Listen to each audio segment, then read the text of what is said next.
Salut à tous et bienvenue sur la chaîne de Flying Eye. Aujourd'hui on se retrouve à Avignon dans les locaux d'Hyphen pour le test du Mavic 3 multispectral.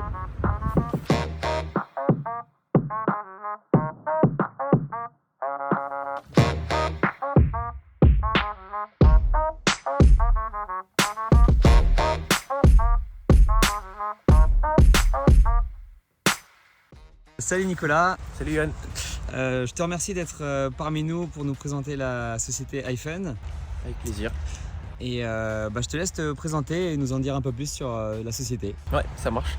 Du coup, moi, je m'appelle Nicolas Chevier, je suis responsable marketing chez Hyphen.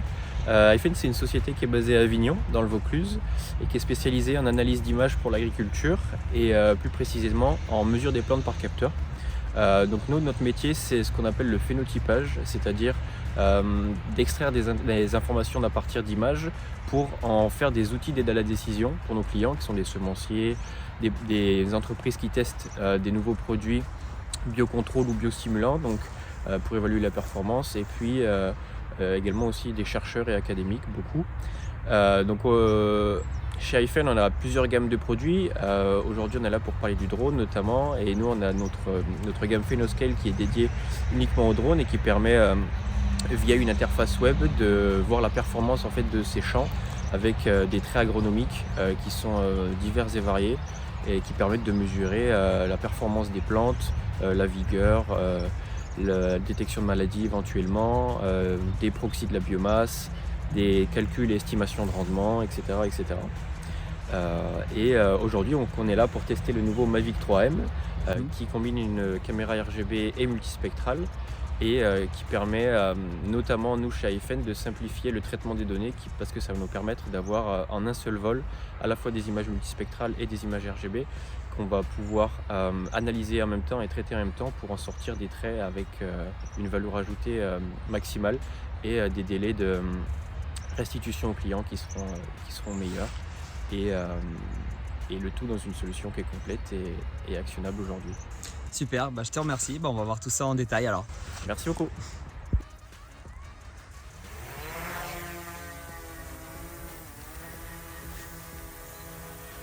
Adrien, moi je suis télépilote pour la société Hyphen depuis 4 ans, donc spécialisé en agriculture avec la société Hyphen. J'ai travaillé un peu dans les carrières et les sites d'enfouissement, mais sinon je reste principalement en agriculture. Là, Hyphen a acheté dernièrement le nouveau drone DJI Mavic 3 multispectral qui vient juste de sortir. Pour nous, c'est important de le tester avant de le donner à nos clients, savoir s'il tient toutes ses promesses ou pas. Donc le gros avantage pour nous de ce drone, c'est qu'il va pouvoir avoir et du RGB et du multispectral sur le même capteur. Mais comparé à ce que faisaient les anciens drones, par exemple. Tout à fait, ouais. Ok. Donc pour nous, c'est un énorme avantage, on espère un peu révolutionnaire, c'est qu'un client va pouvoir acheter ce drone-là et en un seul vol va pouvoir avoir des données RGB et multispectrales de qualité.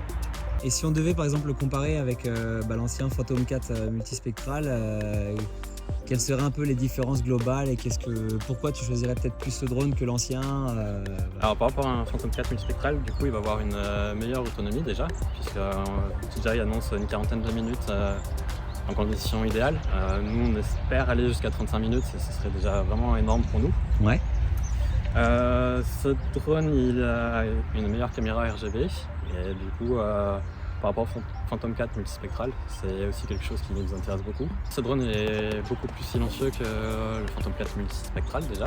Ok. Et il semble plus rapide en tout cas pour l'ascension et pour l'atterrissage. Et du coup c'est toujours un gain de temps qui va améliorer l'autonomie. Nous on s'en sert pour faire de la photogrammétrie, donc on va faire des plans de vol automatiques. Donc là j'ai déjà préparé le plan de vol qui est devant nous. Ok. Il nous reste juste à mettre les bonnes valeurs pour voir ce qu'on a à droite. D'accord. Vas-y, je te laisse lancer le programme de vol, voir un petit peu. Donc normalement il va tout se lancer automatiquement, c'est ça? C'est ça, là je vérifie en fait la résolution qui est attendue. Okay. Donc, là on est à 50 mètres, ça nous fait une résolution de 2,3 cm par pixel. D'accord. Ce qui pour nous est beaucoup trop. Généralement en agriculture on a besoin de voler plus bas puisqu'on a besoin d'avoir des plantes avec beaucoup de résolution. Okay. Par exemple pour avoir des épis de blé il faudrait absolument qu'on vole plus bas. Donc on a plutôt tendance à voler autour de 25 mètres. Ça dépend bien sûr ce qu'on cherche à voir, mais Généralement, c'est à 25 mètres. D'accord. Donc là, ça nous, à 25 mètres, on a à peu près 1,2 cm par pixel. Ok. Donc ça peut être suffisant en fonction de ce qu'on cherche à voir. La vitesse peut être comprise entre 1,1 et 2 mètres secondes. Si on fait 1,5 cm, 1,5 mètres secondes, c'est pas mal. Ok. C'est fou parce que le drone est juste à côté de nous et on l'entend quasiment pas quoi. Les paramètres avancés, l'overlap bien sûr il est comme très souvent à 75% en latéral et à 80% en front. Là on n'a pas besoin de laisser de marge parce que c'est juste pour un test, mais d'habitude on laisse des marges pour être sûr d'avoir les plots qui sont vraiment sur les plots, c'est des micro-parcelles qui sont vraiment sur les côtés. Et donc pour être sûr qu'elles soient bien vues, on laisse de la marge et on fait une photo avec un intervalle de temps plutôt qu'avec un intervalle de distance. C'est une préférence, c'est interne. Ok, d'accord. Tant que ça marche. Donc ça marche. Et voilà, du coup là on est bon pour le plan de vol. On vérifie donc la caméra. La caméra, il y a plusieurs écoles. Soit on fait tout en automatique, soit on fait en manuel. Nous, on est passé à faire des vols tout en manuel, en laissant les ISO en automatique. C'est la seule chose qu'on va laisser automatique. Du coup, on a tendance à mettre un shutter speed à 1/500e et une ouverture à 5,6. Ok. Et voilà, après, même si aujourd'hui on a un temps qui est assez couvert, donc je suppose qu'on va avoir des ISO qui vont être assez forts. Et malgré tout, ça va apporter un peu de bruit, mais pas tant que ça sur les images, et ça devrait quand même s'en sortir. Donc c'est juste ce qu'on vérifie là. Il y a une option qui s'appelle Dewarp sur ce drone-là, qui est aussi présente sur la Matrice 300. Et en fait, Dewarp, ça va permettre d'enlever l'effet fisheye de nos photos. D'accord, donc tu n'auras pas à retraiter derrière quoi en fait. Ouais, à ce niveau-là. Voilà, donc pour moi c'est bon. Du coup là tu lances la mission. Donc là je lance la mission. Il fait bien sûr toute sa checklist. Donc là il nous reste pour 4 minutes pour faire le vol qu'on a chargé. Et on est parti.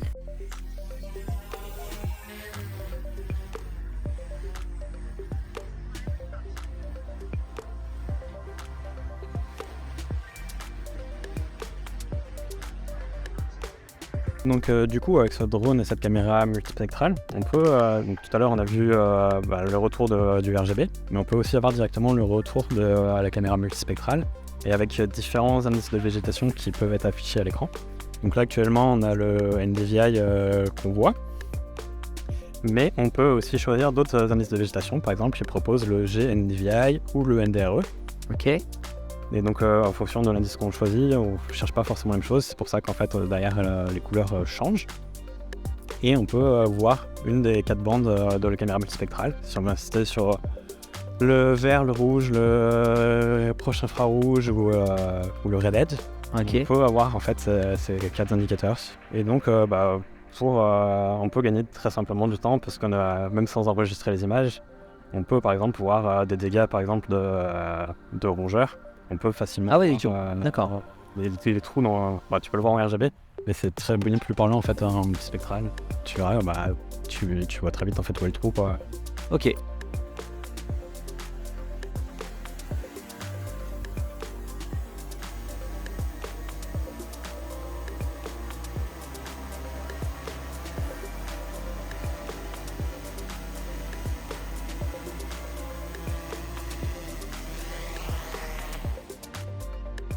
Donc là, on a mis les images qu'on vient d'acquérir au champ, on les a copiées sur un disque externe et donc on les ouvre sur nos ordinateurs de production. Donc ce qu'on a à l'écran, on a bien notre image en RGB et puis derrière avec les 4 longueurs d'onde, donc vert, rouge, red edge et proche infrarouge. Ok. Une fois qu'on a ces images-là, nous on va pouvoir commencer à les travailler pour faire une ortho-image en fait. On va les assembler pour avoir juste une photo du champ. Donc ça c'est le cas de figure où c'est nous qui faisons les vols. Sinon il y a aussi le cas de figure où c'est le client qui fait le vol et qui nous envoie ses propres images. Donc lui, nous on a un serveur qui s'appelle Cloverfield qui se présente comme ça. Voilà, donc le client en fait il a la carte du monde. Une fois qu'il a posé chez ses vols, par exemple si on va en France, on peut zoomer sur les différents champs qu'il a survolés par exemple. Ok. Et lui en fait il va nous transmettre ces informations via cet outil Upload. Il va nous donner un plan plot file, ce qu'on appelle. C'est un plan du champ en fait. Puisque en gros, dans un champ, on peut avoir des centaines de rectangles qui font, peu importe la dimension, mais on va dire 2 mètres par 1, et qui se ressemblent tous plus les uns que les autres. Et du coup, en fait, lui va nous dire à quoi ça correspond. Et puis il va nous fournir aussi le plan de ces GCP, donc les grandes control points qui vont nous servir, et s'il a d'autres choses à nous communiquer dans les commentaires ou dans les méthodes de nous. D'accord. Donc il va uploader ça. Et nous derrière, donc on va récupérer. Donc là je vais montrer ce qu'on récupère directement. Donc là c'est sur du maïs, et le but pour lui ça va être de compter les plants de maïs qu'on voit à l'écran. Et donc ça c'est pour le dataset. Derrière après c'est tout le traitement que nous on va lancer. Donc je te disais qu'on a assemblé toutes ces photos pour en faire une ortho-image. Donc c'est ce qu'on veut voir là. Donc ça c'est son champ à reconstituer. Et en gros si on regarde l'orthomosaïque, on a ce champ là c'est ce qui nous a transmis. Et quand je te parlais des différentes micro-parcelles en fait, tu vois qu'entre il a mis une étiquette en fait dans chaque micro-parcelle. Ça pour lui ça va être une variété de maïs. Et ce qui va l'intéresser, c'est de savoir par exemple que ce plot là il a, je sais pas, 20 ou 30 pieds de maïs, alors que celui d'à côté en a 15. Ok. Qu'est-ce qui explique cette différence? Est-ce que c'est le génétique qui fait ça? Est-ce que c'est au champ où en fait la terre était différente entre ces deux plots? Ou est-ce que il y a eu des rongeurs qui sont passés ou des oiseaux qui ont prélevé les... Ok, d'accord. Donc lui il a besoin de savoir ça en fait. Et puis moi dans le cas du maïs il va s'en servir pour le rendement parce qu'il y a une corrélation entre le nombre de pieds qu'il va avoir par plot et le rendement qui est attendu. D'accord. Donc avant même d'avoir récolté, il va savoir, il sait déjà à quoi s'attendre si on est différents plots. Donc là pour te restituer, c'est un champ où c'est des carottes qui ont poussé. Ok. Donc on voit bien les différents micro-parcelles qui vont voir un quadrillage en fait dans le champ. Ouais. Donc chaque carré va représenter une micro-parcelle, donc potentiellement une variété de carottes différentes. Bon, on va savoir en fait quels sont les plantes qui fleurissent le plus vite, la densité des fleurs, et c'est des informations que le client va chercher à avoir. Et ça, c'est les différentes longueurs d'onde qui correspondent soit au vert, soit au rouge, soit aux prochains travaux. Yes, ok. Et donc c'est ce qu'on voit à l'écran en fait, en fonction, là tu vois par exemple sur la première bande va te permettre de voir tout de suite les fleurs blanches ici.